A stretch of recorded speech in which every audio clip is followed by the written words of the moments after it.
Welcome to Unstoppable Podcast with Harry Sardinas, inspiring conversations with influential millionaires, investors, thought leaders, entrepreneurs who are making a massive difference with their innovative products and services, and sharing the challenges and wisdom of how they sold their first million. How would you like to make your first million? And today we have Drew, which is the founder of GrowHouse. So Drew, tell us, what are the 5 steps to make your first million? All right, so everything starts with your offer. We talked a little about product market fit before we got started here, and all an offer is you just have to figure out who are you selling to and what are you selling and how do you craft something that is truly unique in the marketplace. A lot of people get stuck in these commoditized markets because they sell a commoditized service. And I did this myself when I was first starting my production company way back but when I was doing that, is I was just selling video production. And that is the kiss of death for any business, because now you are up against every single person who also sells it. And now the quality doesn't matter to your client. All it matters is the price, because they can compare, well, you're going to charge me $1,000 a day. He's going to charge me 500. You both do video production, in big quotes. So I'm just going to hire the $500 guy instead. When you have a unique offer, something, truly that is without comparison in the marketplace, it opens up a world of possibilities in terms of the people you can target with it, the prices you can charge, and the service you can overall provide for your clients. Once you have the offer, the next place I go is paid media. And a lot of people get really nervous about this because they're like, no, that's like the last step in marketing. We got to get all this other stuff fixed. And it's like, no, the first thing you need to do is bring that offer into paid media, because it's going to give you rapid fire exposure to your target market and give you validation within 10 days. You are going to know if your offer hit the nail on the head or if you are way off in left field. And there is no better way to do that in a quicker time frame than paid media. If you can't afford paid media when you're first starting out and you first got the offer, the next best thing is cold outreach. But you have to accept that it's probably going to take 3 to 6 months to really be able to truly validate that offer, because cold outreach just isn't as effective as paid media is. So I always say, invest in the paid media. You got to spend at least $50 a day to really get good data in a 10-day window. And then once you have that, you're going to start getting clients in, because that's how paid media works. You buy ads, and if the offer is good, you get clients. The next part is you have to figure out what the faults are in your offer, because your offer is not going to be perfect, no matter how much you workshop it. And this is why so many people spend years perfecting the offer, and they launch and it still fails. And they're like, I don't get it. I spent a year developing this. It's like, because you shouldn't have spent a year. You should have spent a month doing it, launched it, found the faults, and then fixed the faults so that you could continue growing. And so once you understand what are the things people really like about your offer, that they really engage with, they really get value with, what are the things that are sucking up your time and providing really no value, and then it's just trimming and pruning like you would, a box hedge into that's perfect shape. Your business is going to be ugly when you start, no matter what kind of business it is. No business starts and comes out of the entrepreneurial womb perfect. It just Tell me doesn't about it. happen. Yeah. Exactly. So the fourth step is you got to build yourself out of the business. So now you have plenty of clients coming in. You need to start hiring people, and you need to delegate off the lowest order tasks first, moving up to sales. Sales should be the very last thing you delegate away, because no one about and position your business better than you as the entrepreneur. So look at the smaller, one of the first things I did, my first employee, she was in charge of my calendar, because I realized at the time it would take me going back and forth, even with Calendly. Some people don't like using Calendly and all that, but just getting my calendar organized was sucking up hours of my time each week. So I was just like, just take this. You are now the calendar person. That's all you're going to do. And then from that, obviously the role grows beyond that. But that in and of itself saved me hours a week that I could then reinvest Absolutely. back into the business. And so once you have your team fully built out, and really the only thing you're responsible for is sales, that's when it's time to really scale. And it's usually only at that part where you already hit $1 million that I usually recommend bringing in outside salespeople, because the reality is that you need enough time in the game to really perfect your sales system and perfect your lead flow. If you hire and I've done this 3 times, and each time it was a mistake. I hired a salesperson too early before these things were in place, and every single time it falls on its face. And so once you have that methodology in place that you can teach them, that they can repeat, then it becomes the thing that, well, now you are much more of a, you're not working in the business, you're working on the business completely. And so that's the scale that shifts. You start doing everything in the business, you end being that, CEO that everybody dreams of being. That's amazing, Drew, and I agree 100% with you, especially in the last part that you share, because I think that people think that the salespeople are gonna save you, and at the end of the day, if the entrepreneur, the owner, they need to know how to sell and how to sell the product. And if you bring them too early, what happens is that you don't have enough training, you don't have enough knowledge to train that person. And the person is a salesperson and can sell anything. But how to overcome the objection, how the specific things to your product, that's something that, as you are the founder, is something that you have to be able to do. You have to be able to have that skill. I always share with people that to be an entrepreneur is a skill base, it's not a talent base. You and I, we are entrepreneurs not because we have talent, it's because we develop the skill. So the skill, the more you practice, the better you become. Like you said, I hired the sales people 3 times earlier and it didn't work. Okay, the reason is because you are developing the skill yourself. But once you got that skill fully, then you can hire people and you can train them 100% because there are, you already know 360. What are all the objections and everything that goes into the sales cycle? But Drew, tell us, because you said that you have a production company before, tell us why you decided to be an entrepreneur in the first place. So I grew up with two parents as entrepreneurs. So Oh, wow. I saw small Amazing. business up close for my whole life. So your mom And has a business and your dad has a business? yeah, had a business. He's no longer with us, but Oh, wow. so my mom runs a insurance agency. He ran and started a greenhouse, and that was really like, my mom bought into I don't know if it's technically a franchise, but it's a, an agency structure. She Mhm. still owns the business, but it's a Yes, like a big brand business in name a on it. box and things. Right. Right. And so she worked Which is very very hard good, in it. yeah. It's not but nothing wrong about it, yeah. It's brilliant. Well, It I mean, sometimes it's tough to build it from zero, yeah. well, and she built that business out of a kiosk in a shopping mall to, a multi seven-figure agency, and then sold that agency and bought another one, and has done the Wow. same. So she even though it was a business in a box, she still worked very hard, and I saw that. And then, but the more, I think, impactful part of my childhood was watching my dad start a business from scratch, and watch him every day come home from the job he had at the time and like toil away on yellow sheets of paper, writing down ideas and how he was going to do things and structuring and looking up pricing and doing the math because he was a big finance guy. And so he watching his journey and progression of building that and then finally launching it. I remember on the day it launched, I was like, oh, I want to do this. This is way cooler than Very any other excited, yeah. like Very excited. corporate cubicle job. So Ah, that since that point, I had always been entrepreneurial. I was hustling stickers on the playground. I tried to sell, bags of mulch out by my house one summer or one fall when I was cleaning up the leaf litter and using a chipper shredder to chop it up and make homemade mulch. I mean, I tried everything to make money because I just knew that that was going to be my trajectory.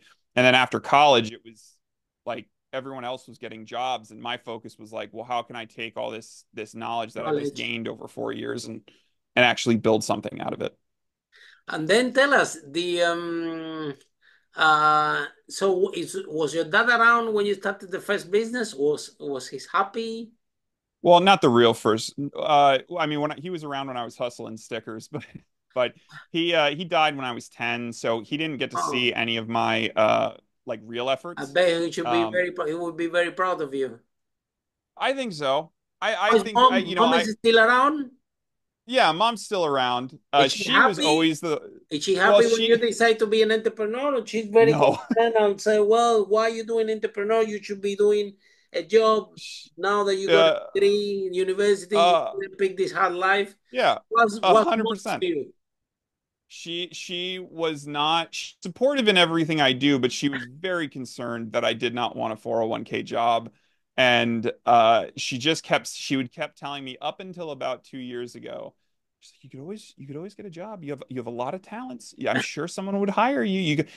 I can proofread your resume. And she really pushed for that. And then 2 years ago, I like she said it again because we were going through kind of like a difficult, stressful time with the business. And I just had my first daughter. She's like, maybe you should just get, and I was like, Mom, I'm making more than they would pay me. Now, in a bad time, In the I'm bad making more than time. I could get. I was Yeah. like, I would be making more than the CEOs of the companies I'd be applying for. Like, I can't, like, and so since that point, she hasn't brought it up. And so I think she's kind of accepted, like, oh no, he's kind of good at this. Like, he can do this and he can make a Parents are living always and provide for his concerned. family. Yeah. When I tell to my parents that I want to open the company, they told me, "What? You crazy? No, no, no, no, no, don't do that." Yeah. And then that they were teachers that they didn't have any clue about businesses. Yeah. And I remember with my mom, every time that I said, "Mom, I'm gonna expand the business," my mom said, "No, don't expand. Don't, no more expanding. Leave it like this." That's a Yeah. and that was my mom, yeah. And I think that she's Spanish and she's like, well, it's gonna be more harder for him or whatever. Anyway, but I think that your mom, because she's an entrepreneur, she knows that it's not for everybody. You really have to be built for this. It's a lot of fun. Is very rewarding, especially when everything works out in autopilot and you don't have to do anything and the business run by itself. We done it, and in property business that we had that we managed to sell 5 million, and the whole thing was running autopilot. It was amazing. So, but it's not for everybody. So then, how about your friends? Yeah, because from your class, the only one or three or four more open a business, right? The rest they have jobs. So what happened with your peer friends? Do you still have them around? Do you have new friends? Well, what I would say is entrepreneurship does tend to be a lonely road. And I'm not the first person to say I that, agree, but 100%. I think the reality is that this is such a unique path through life that a lot of times it does not give you the opportunities to have the same kind of relationships that a 9 to 5er has. Because, like, think about, like, if you're getting off at work at a predictable time each night, well, then you can plan things around that. If you're not working the weekends on stuff for the business, well, you can go and spend time watching football games with guys. With And friends. so I think the problems that you run into, it's like your schedule does not align with your friends. And so I have a friend here, and he is a very smart engineer. He works for a big defense contractor, and he even works from home. But, like, every once in a while, I'll have like a light Thursday or a light Friday, and I'll give him a call and be like, let's grab a round of golf. Like, come on, like, let's just like play hooky. He's like, I can't, man. Like, I gotta work until 5. They have like keyboard trackers on my thing to make sure I'm working. And I'm like, all right, like, it is what it is. But it's one of those things that it's a sacrifice you make. And a lot of entrepreneurship is just about making sacrifices about, would I rather have the friend group that everybody else has, or would I rather be really successful and passionate in life?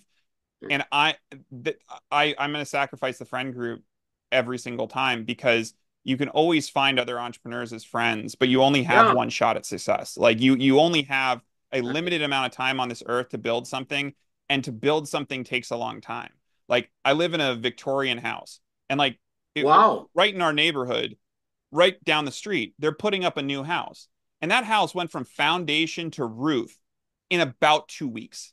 It was insane how quick Wow. this house went up. Yeah, Wow. ludicrous.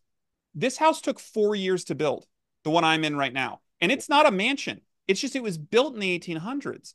It was built before they had chains or circular saws and nail guns and all that. Every nail in this house was driven in by hand. Every board was cut like Wow.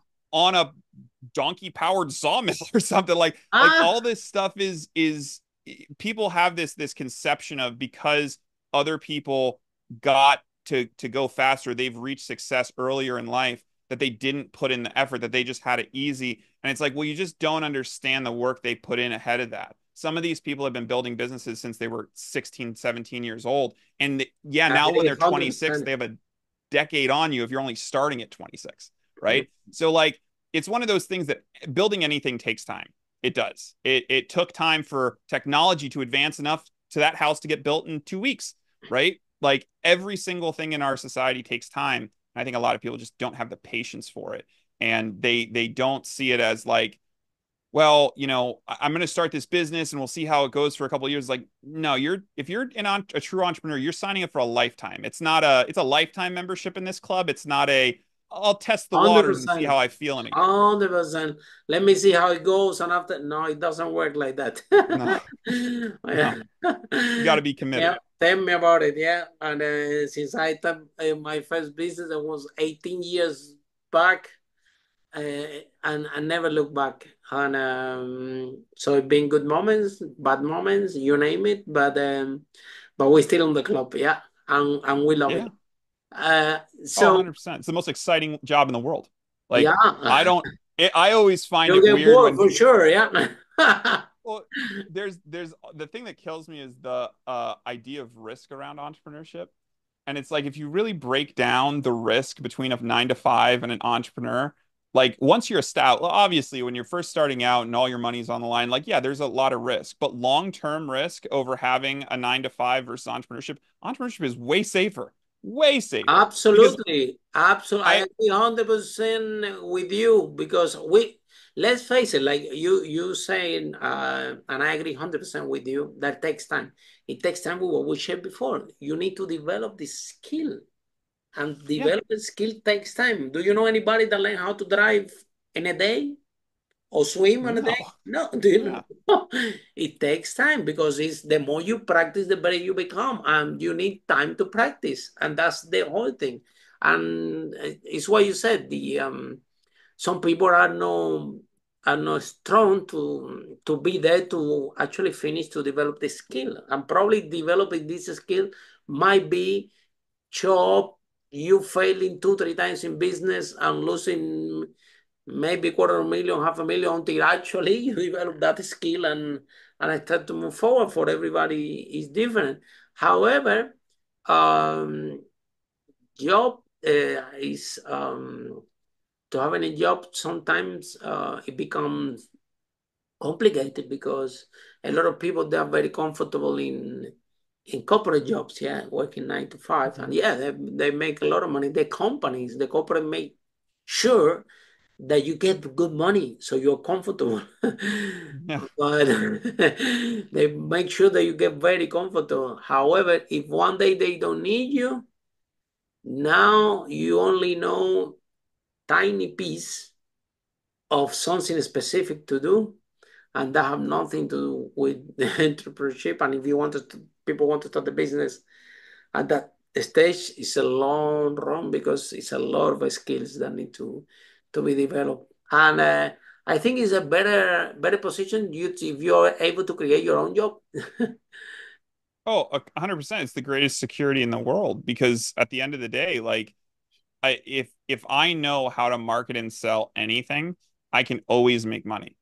I can always make money. And I'm confident that even if this business goes under, I will start a new business and I will do the same thing. And because I've already Absolutely. done it once, I don't have to make all the mistakes I made the Yeah. first time, right? Like it's going to happen even quicker. And so like that idea of, you know, oh well, you know, I'd rather have the safety and security of a corporate job. It's like I've been through PE buyouts. Yeah, all it takes is one PE firm to come in and be like, "Oh, you're redundant now." And kick you out of the business for no other reason than, well, we like John better.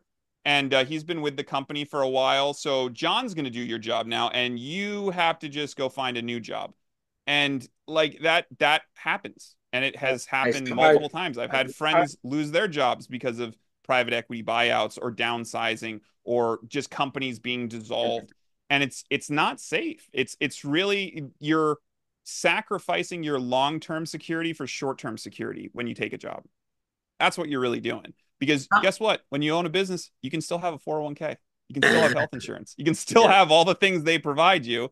Maybe not day one, but most of those benefits don't kick in for 90 days anyway if you take a job. So you don't have those for 90 days anyway. So there's just this perception that entrepreneurs are these like insanely like risky, like rock star living on the edge. It's like we're probably the most risk averse people like to be. We want to like we don't want an up and down business. We want something consistent, and we're working hard every day to build something that can consistently grow and consistently provide for us. So it's a funny perception in the world, but now that I'm through that stage of like scraping by and hoping I make rent, it's just so funny to look back and think like, yeah, my mom thought like a corporate job, that was going to be the safe move. It's like, oh yeah, no, not at all. And then Drew, let's touch in this because I think you make a very valid point, and I want that you expand a little bit more on that for our audience, because when you share the 5 step, you say that create the prototype, yep, and the second one is just test it into the market, okay? And we, into the spectrum of the entrepreneurs, okay, we have a lot of entrepreneurs that put 80% of the money and time and effort, 90%, some of them 99%, especially in tech, developing this amazing product, developing this product that is going to change the world, this product that is going to change society. And then they want to put 1% in marketing and sales. And, and I always saying to them, like, in my opinion, has to be opposite, has to be 20% in product development. And even what you said, if even less, you said just create the landing page. You don't even have the product yet. Test it, and if you can sell it, then you create a product. Then you have this. So, what message do you have for entrepreneurs out there that they don't take sales and marketing seriously? They don't understand the value of sales and marketing in a business, because if you don't sell your product, you are nothing, and you go out of business. It doesn't matter if you are advertising, if you create the whatever thing, is people don't buy it, you're not gonna have a business. And often you see entrepreneurs there in the tech space. Oh, I don't care about sales and marketing. I'm programming. I'm creating the product. I just pay very little to these people who sales and marketing, or or I don't like how to sell. Somebody how to sell. So, which message do you have for not only for tech entrepreneurs, but for entrepreneurs in general that actually don't get it, that sales and marketing is the 80% of your business, and you have to get good at this. You have to partner with companies like you, or find another company that provide this service, and they have to understand. So what's your view on this? Because look at you, yeah, same like me. Well, if it doesn't work, I develop another product and I sell it, because you know how to sell. If you know how to sell, you will never have money problem. If you know about how to do marketing and sales, you will never have money problem in your life. Yeah. So what what advice do you have for this entrepreneur that still don't get it? What is the importance of marketing and sales in the whole business in the first place? So I'll talk about, I think, the cause, and then we'll talk about the effect. I think the reason why a lot of business owners feel this way is because they feel that their product and themselves are truly visionary, and the reality is that you're not a visionary. Like visionaries are a dime a dozen in Silicon Valley, but there's really only been a handful of visionaries over the past 100 years. There truly is. Like, just look, 100%. And the problem is that people don't understand that you don't just get to call yourself a visionary because you came up with an idea. That's a title that's like a knighthood. It's bestowed upon you by the general public after you've accomplished something. The reason why, like him or hate him, Elon Musk is a visionary is because he radically changed the transportation industry on a dime, right? He brought electric cars back from the dead for Yeah. like when everybody told him. They've been around all the time. Right. But he made them popular. Like he Yeah, brought them back. And yeah. so and even when everyone was telling him it was wrong and it's stupid and it wasn't going to work, he still pushed ahead. And now, only now, he wasn't a visionary back then. All, maybe in his like fanboy community he was, but like only now will people go and be like, yeah, Elon Musk really was a visionary. The same thing with Steve Jobs. Steve Jobs was a visionary, but do you think anybody was calling him a visionary when he was working on the Mac 1 in his garage? No, that would be insane. Or the Apple one or whatever it's called, right? No, he wasn't a visionary. He was a nerdy kid in a garage working with another nerdy kid to build a computer that no one thought was going to work. So you don't get to just call yourself a visionary because you had an 100%. idea. In fact, what you really should consider is you might be gullible. You might be drinking too much of your own Kool-Aid, and it's you're telling yourself this story that's not yet been made true. And that's where marketing and sales really comes in, because if you're about to launch a product, before you do the first line of code, put a landing page up with the concept and drive traffic there to try to get a wait list. 100% agree. 100% agree. If you can't get a wait list of people that just want to give you their email just to be in the know when this thing launches and no one signs up, don't build the product. Like, don't, it's a waste of time. Like, I don't care how And revolutionary it money is. because it's expensive to build. 100%.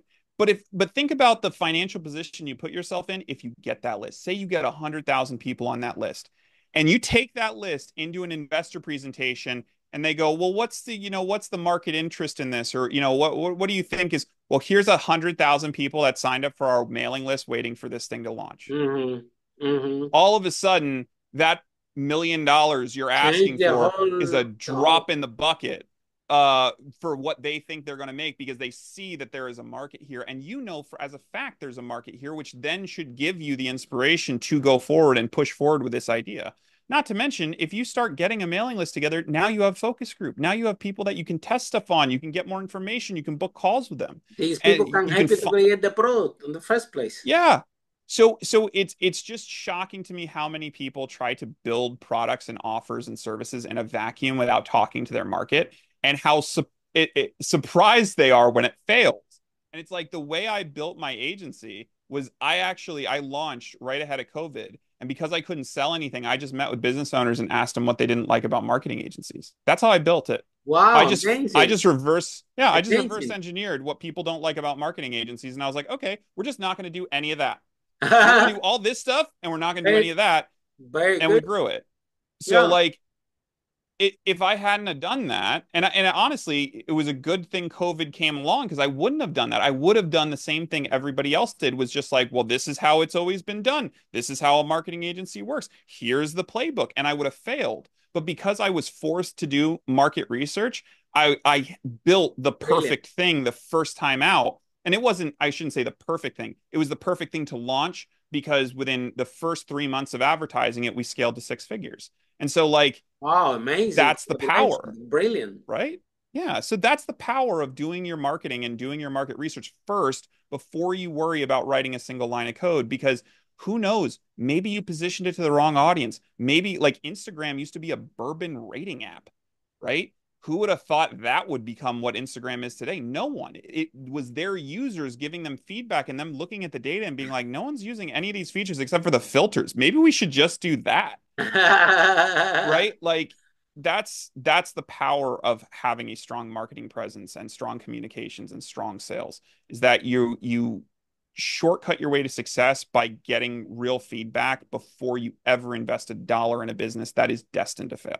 And talking about this topic, I think that the biggest issue that the companies out there, they fail and then don't go to 0 to 1, is because they don't understand the component about sales and marketing. Actually, one out of 5 people that approximately that come to this podcast, they are tech entrepreneurs, multimillionaires, founders, and people. And guess what?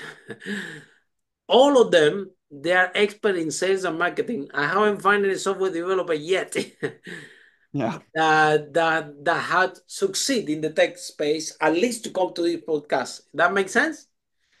Yeah, 100%. They are all experts in sales, marketing, and product market fit. That's the people that are succeeding in tech, that the people that are getting exits, multiple exits, because they understand what you were sharing. They understand, like, hold on, let's create the MVP with the least resources as possible. Let's test it. Let's see if there is need for it. Let's build the list. And then when we have a traction, then we take this product, we fix a little bit, let's get more traction. And then when the thing makes sense, they put a little bit more money, and depends what the clients are telling them. This is how they build. And so it's interesting that people, exactly like you think about visionary and things like that. People see like Mark Zuckerberg, Steve Jobs, maybe Elon Musk, or in the tech. Yeah, I don't think that even Elon Musk knows how to write code, but I had to find out. But probably he doesn't know how to write code. Well, he knows how to do everything, but anyway. But people think that because there is a Mark Zuckerberg and Steve Jobs and the guys from Google, that is the geeks, the software developers, who are actually building and growing tech companies. And yes, there are people like Mark Zuckerberg and Steve Jobs and the Google guys, and that they were tech entrepreneurs, they are software developers, and they have created a massive product, but they are the exception. These people also understood the importance of marketing and sales, and that's why, regardless that they are software developers, they are what they are, because they understood the importance of marketing and sales. And I think that we see in a lot of tech space, a lot of geeks, a lot of software developers, that they don't get it, how important is marketing and sales in order to develop a product. And then that's it. They are all against the wall, and they're very close to collapse, because if you took all the money, and that's nothing to do with tech, in any business, if you took all the money, time, and resources to create a product, and you leave zero or very little for marketing and sales, you better pack and go. And sometimes the investors, I've been in this conversation with tech startups finding funding, and the investor says, okay, you know what, call me next time. Yeah. Yeah, Well, let me know for your next ventures. And the founder don't understand what the investor is telling. The investor say, well, here you're gonna fail for sure, but I hope you learn the lesson, and when you do another thing, you will structure this better. Well, I mean, if you're a technical founder, I mean, you really have two choices. Either you can upskill and start building the skills in marketing and sales that you're going to need to at least get this thing off the ground until you can afford to hire experts in that field, or you need to take on a co-founder that has those skills. And I think there's this like misconception that, when you're building a software product, the technical co-founder is doing 80% of the work, and the non-technical co-founder is doing 20%. And the reality is a good partnership should be 50-50. Each of you should be pulling the wagon the equal amount, not one guy riding while the other guy pulls. And so I think the other challenge that people have is they have this kind of conception that, like, marketing or any kind of creative endeavor is all up to talent. And all talent is the genetic potential to develop a skill. It's not the skill itself, right? Like, some people are naturally gifted at playing the guitar, but they still had to practice. If they never would have picked up the guitar, they still wouldn't be good their first day. And so, like, anyone can be sufficient at marketing, right? None of these things are so far out of the reach. Naturally, some people are going to be better than others. Mark Zuckerberg knew how to sell this product better than anyone else in the world, right? And that's why he was able to do so much without bringing in external resources. But he still knew, once he got to a certain point, I need help. I need to bring these other people in, like Sean Parker, to market this thing, because he had enough skill to get it to this point, but he wasn't naturally gifted as a marketer. And if you've seen any of his videos of him barbecuing in the backyard, I don't think anyone's going to argue with that. He's not smooth. He's not a smooth operator. which is fine. He's the CEO. He doesn't have to be a smooth operator, but someone needs to be on that team to be able to coax customers in and to get them to trust you and to get them to pay you and all of that. And so you either can say, well, I want to see if I have a talent for this and upskill this so that I have this ability to market my product, or you need to accept that, maybe I've tried it a bunch of times and I'm just not good at this. I've tried this and I failed. And then it's time to look for a non-technical co-founder that has all those skills. Okay, what message do you have for these people that said, oh, the product is good, people will come and buy it, they will find it, they will buy it. I'm just gonna create a very good product. I'm not gonna worry about marketing and sales. People will come and buy it. What message do you No, have? they won't. No, they won't. It's not how the world works. It doesn't work. It doesn't work. Word of mouth and referrals are one of the least predictable forms of marketing and sales. It's why everyone's in their marketing stack. That is not the top of the stack. You cannot measure. I call it like the cherry on top sale, right? Your referrals, your affiliates, your all anything that's coming where you don't have direct control over the messaging and how your product's being presented.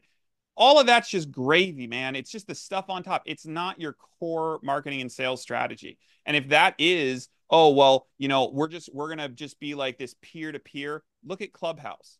Clubhouse has almost failed how many times now? Why? Because their marketing strategy coming out of the gate was dumb. Oh, yeah, we're going to be this super exclusive club and you're only going to get a certain number of invites. And then no one used it. How'd that word of mouth go work for Clubhouse?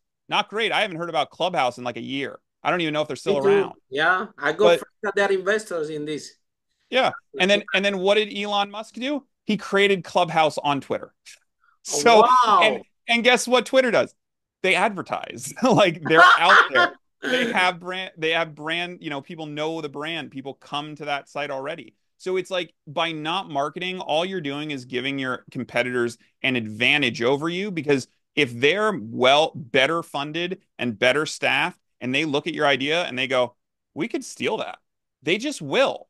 I mean, look at how many things Facebook or Meta has stolen from other companies wholesale, like absolute from the design on the screen, wholesale stolen. Reels, that was TikTok, right? Stories, that was Snapchat. Threads, that was Twitter. They literally have stolen everything except for core Facebook. That's the only thing they truly created. Every other attachment has been something they've either acquired or stole from somebody else.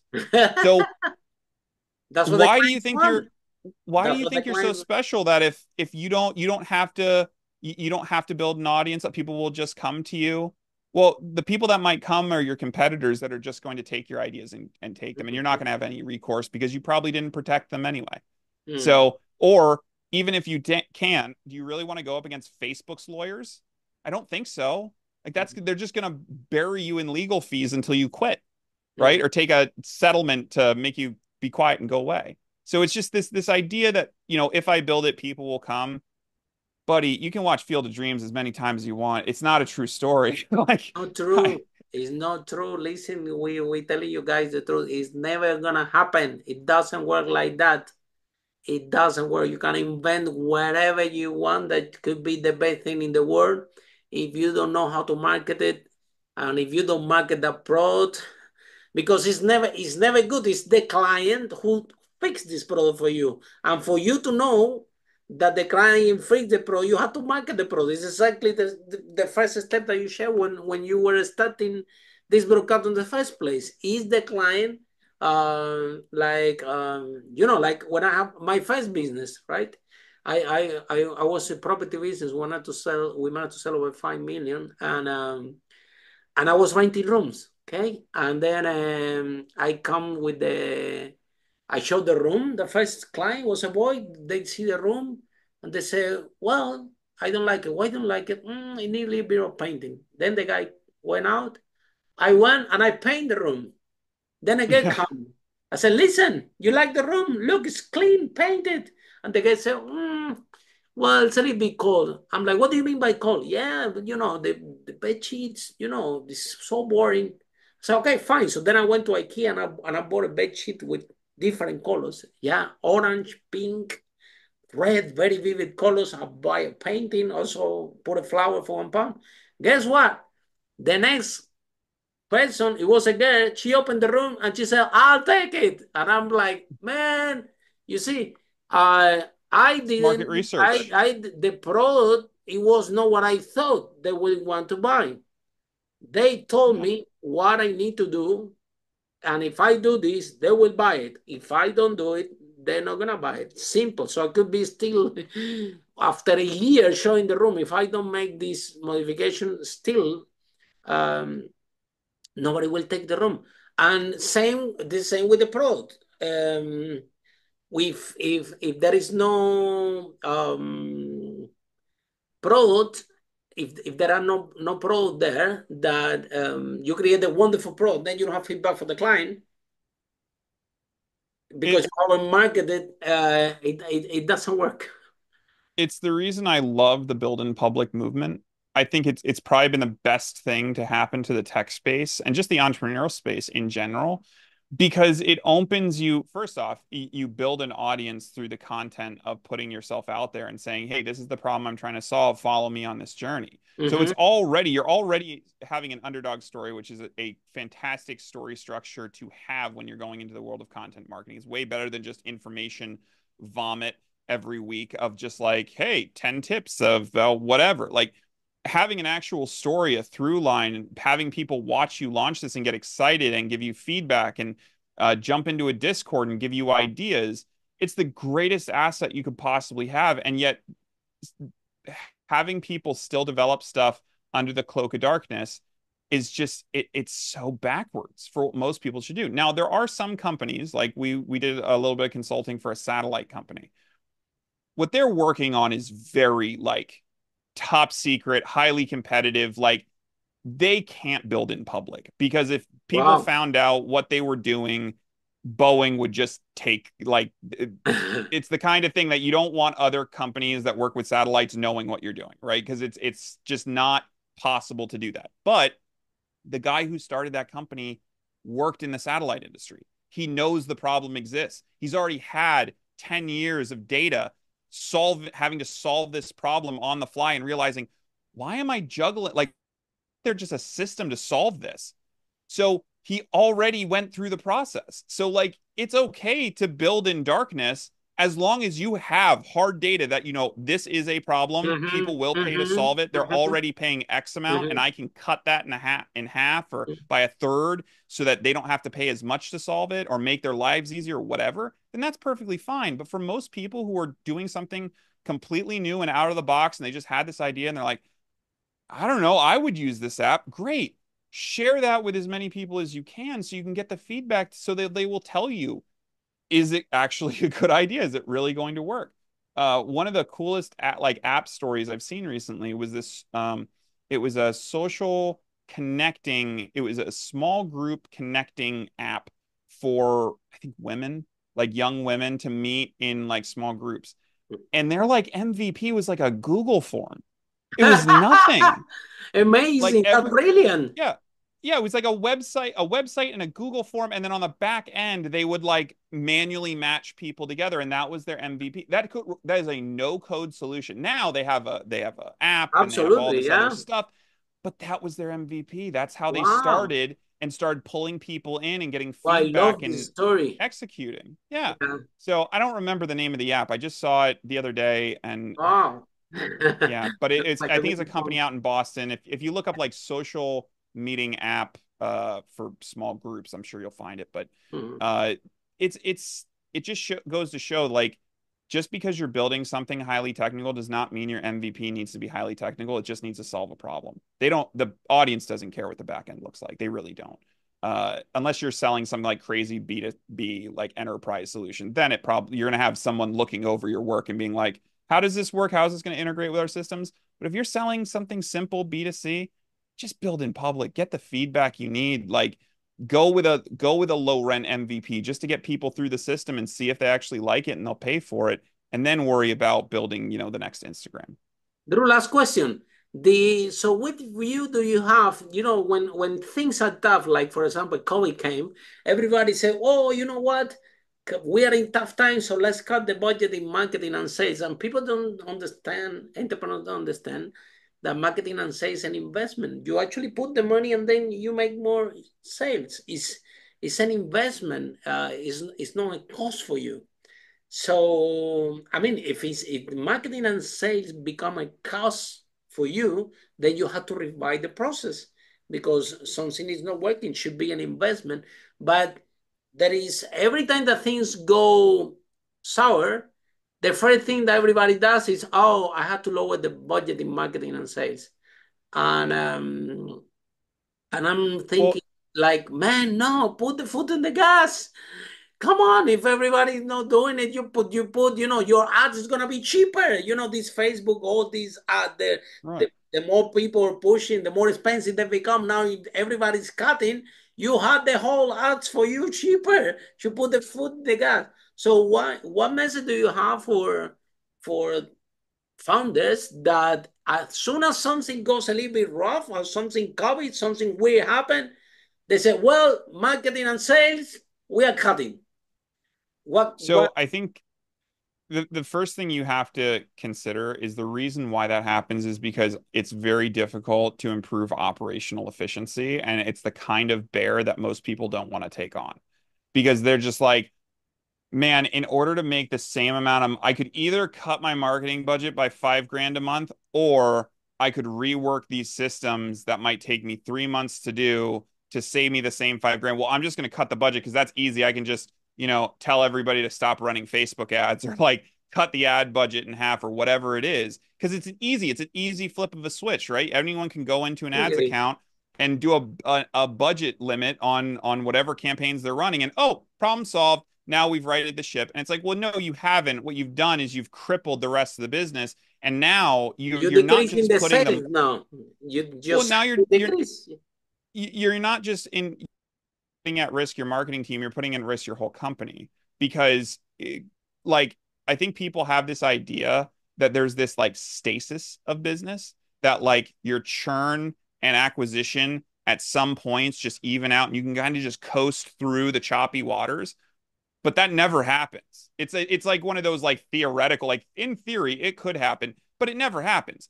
Sometimes you have big spurts of growth and sometimes you have big spurts of churn, and it's up and down, right? And the longer you go, the shallower those spurts of churn and growth are, and you become more consistent, but they still happen, right? Like no business is immune to that cycle. And so if you stop marketing, then you're going to start losing.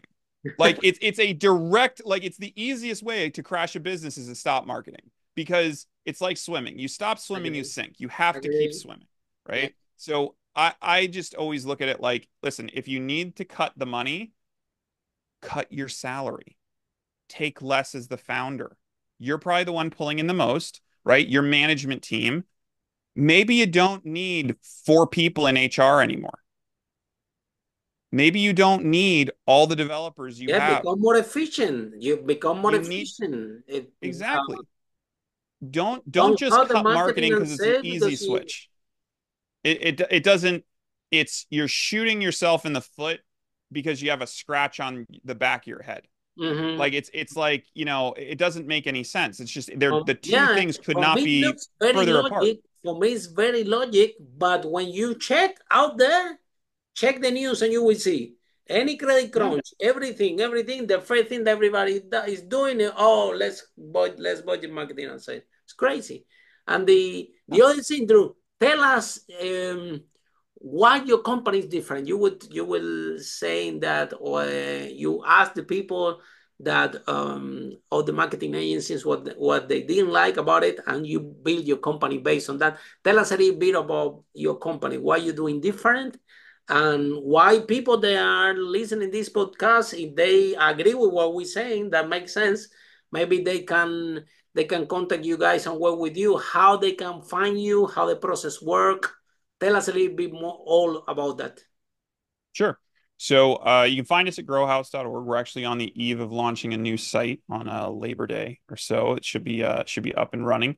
Uh, Really, the way our agency works is that we are not a big box agency where we just try to load your cart like a trip to Walmart with all the bells and whistles of marketing clutter that are not really going to move the needle forward, but are going to make me a very rich man.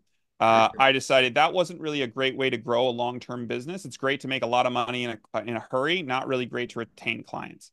And so what we do instead is we provide very tactical solutions to very specific marketing problems around the knowledge and service space. So if you are operating in a market where the arbitrage opportunity is that you know more than your client and they want to pay you for it in whatever capacity that looks like, whether it's a large enterprise training company or an educational institution or a nonprofit or just a simple consultant or coach, anytime you're in that place, we've developed a suite of services that are tailored to help you build your authority, generate more leads, close more business. So when we go to the marketplace, sometimes we'll get clients that just want us to run ads.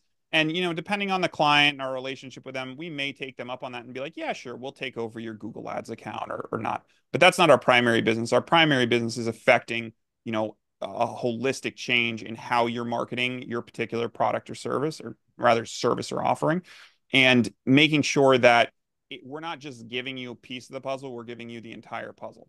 So that you're not like, oh, well, we did all this content marketing in it, and then what's it supposed to do? Oh, well, you just let it sit there and cook on your website and maybe leads will come in. It's like, no, we don't do that. It's like, if you're coming to us, it's because you want a specific outcome that only we can deliver. Solution, right?